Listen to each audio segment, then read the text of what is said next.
रामलाल प्रसाद जी जिंदाबाद, बिस्कुट छाप जिंदाबाद, चैनपुर उत्तरी क्षेत्र की तमाम जनता जिंदाबाद, रामलाल प्रसाद जी जिंदाबाद, बिस्कुट छाप जिंदाबाद।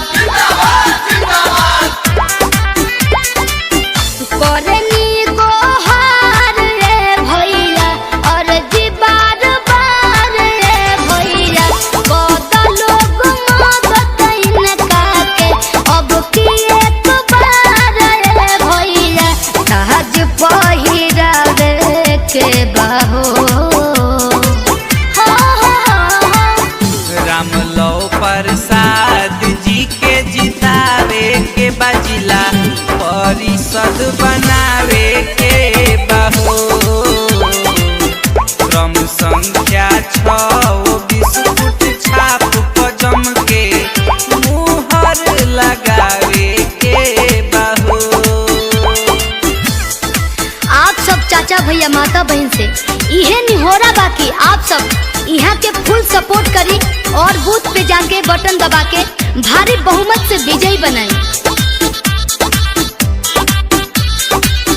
चारों ओर विकास होई, पूरा सब कर आस ये भैया। चैनपुर क्षेत्र उत्तरी होई सबका से खास ये भैया।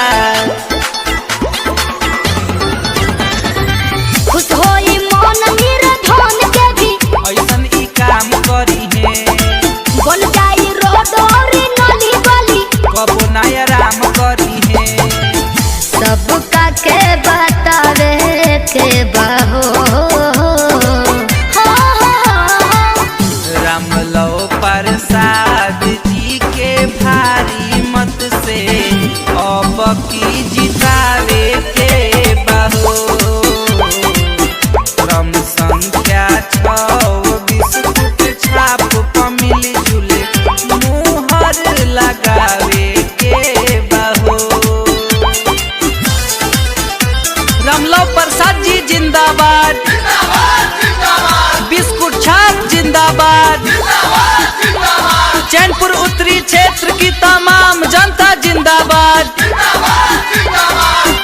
गहुआ के लोग कहे लाखों में एक भैया, जीतला के बाद कमावा करी है अनेक भैया।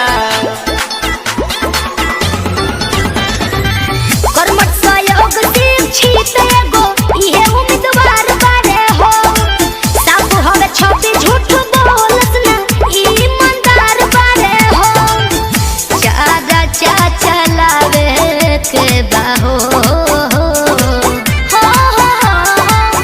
रामलाल प्रसाद जी के जितावे के बजिला परिषद बनावे के बहो,